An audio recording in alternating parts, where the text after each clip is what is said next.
sur tes pentes de l'automne à l'été. Maudite montagne qui voudra m'enlacer sur mes lèvres glacées, qui voudra m'embrasser. Maudite montagne. Il était une fois une montagne. Au sommet de cette montagne, il y avait des moutons. À côté des moutons, il y avait un chien. Et à côté du chien, il y avait celui qui garde les moutons, le berger. Ouais. Mais ce berger-là, ça lui plaisait pas du tout d'être berger. Parce que lui, le berger, ce qu'il aurait aimé, c'est trouver quelqu'un avec qui se marier. Mais quand tu travailles tout là-haut, et que quand tu redescends, tu sens le mouton, eh ben personne ne veut de toi. Alors toute la journée sur sa montagne, le berger il chantait des chansons tristes. Les chansons du berger, elles étaient tellement tristes que le chien, quand il entendait ça, il se mettait à pleurer. Les moutons, quand ils entendaient ça, eh ben, ils se mettaient à pleurer aussi. Même que les moutons, tu vois, ils se tondaient eux-mêmes la laine, ils se la mettaient dans les oreilles pour ne pas entendre. Et voilà qu'un jour, le berger, il s'est mis à chanter ses chansons tristes quand soudain, il a vu un oiseau noir qui volait dans le ciel, un corbeau. Le corbeau s'est mis à descendre et il s'est posé au pied du berger. Et le corbeau a écouté le berger chanter. Et à la fin de la journée, quand le berger s'est arrêté de chanter, le corbeau, il est parti. Le lendemain, le berger est remonté au sommet de cette montagne. Il s'est remis à chanter et... Le corbeau est revenu. Et ça a été comme ça le lendemain. Et le jour d'après. Et tous les autres jours. Et c'est comme ça que tous les deux, le berger et le corbeau, sans se dire un mot, ils sont devenus comme des amis. Mais voilà qu'un jour, le berger s'est mis à chanter. Le corbeau est resté là-haut, à planer dans le ciel.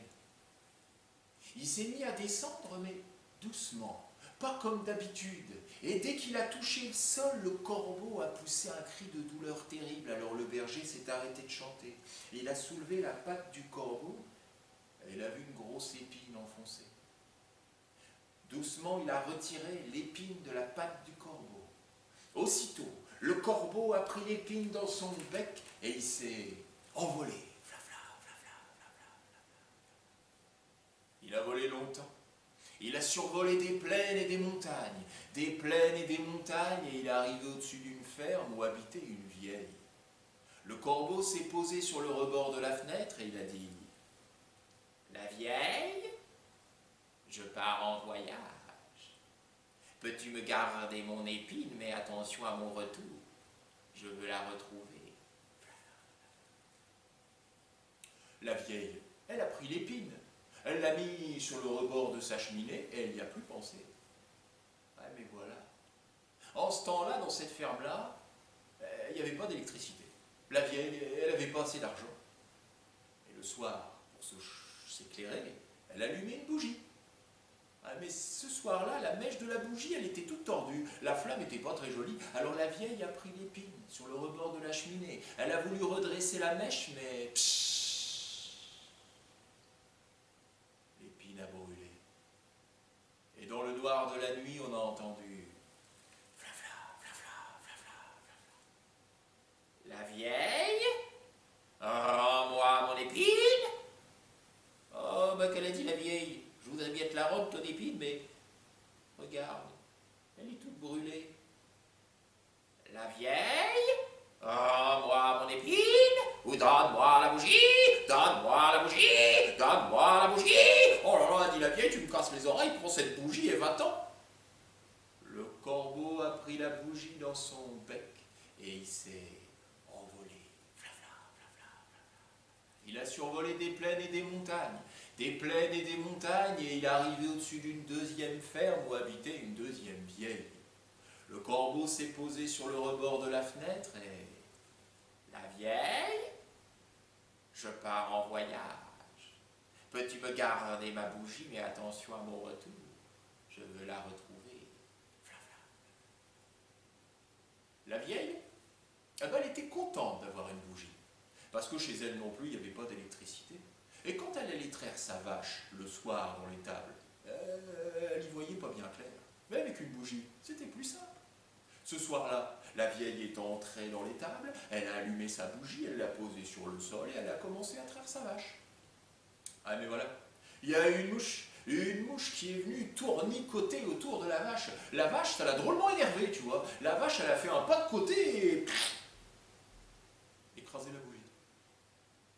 Alors on a entendu... La vieille, rends-moi ma bougie.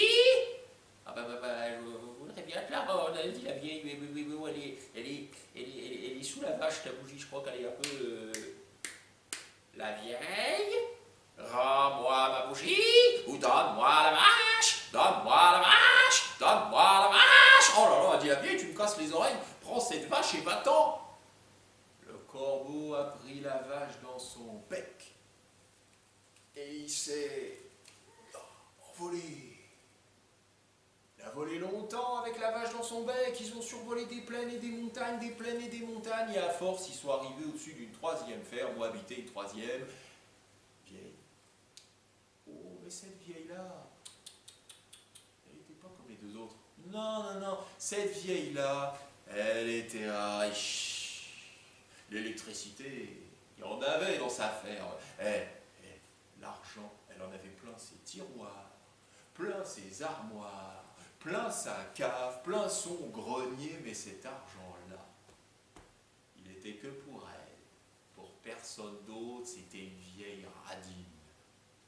Le corbeau s'est posé sur le rebord de la fenêtre et...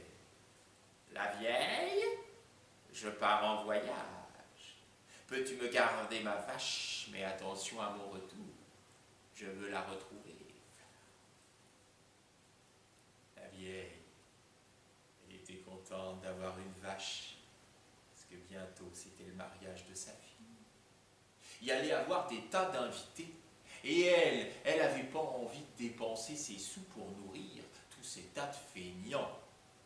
Mais plus besoin, maintenant elle en avait de la viande. La vieille, elle a tué la vache, elle l'a découpée en morceaux, elle l'a cuisinée, et c'est ça qu'elle a servi aux invités le jour du mariage. Et eux, ils ont mangé. Et ils étaient en train de manger quand on a entendu... La vieille, rends-moi ma vache. Ta vache, elle est là, dans nos assiettes, ta vache. Elle est là dans nos ventres. Alors viens la chercher, ta vache, oiseau de malheur.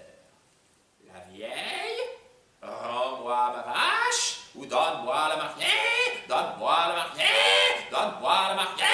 Les verres ont explosé sur les tables se sont mises à trembler. Donne-moi la mariée, donne-moi la mariée, donne-moi la mariée. Les invités avaient les oreilles qui saignaient, ils sont mis de la mie de pain dans les oreilles. Donne-moi la mariée.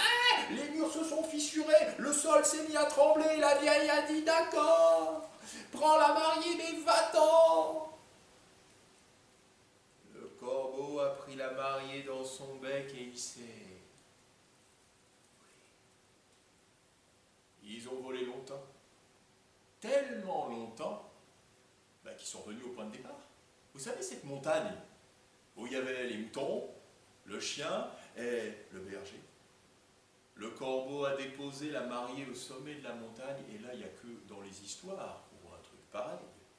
Dès que la fille a vu le berger, dès que le berger a vu la mariée, coup de foudre, ils sont tombés amoureux. Et en plus, le berger était drôlement content, parce qu'elle était déjà livrée avec la panoplie de mariée. Alors là, quand le corbeau a vu qu'il avait réussi à aider son ami, que plus jamais il chanterait de chansons tristes, tristes, tristes. Il a déployé ses ailes et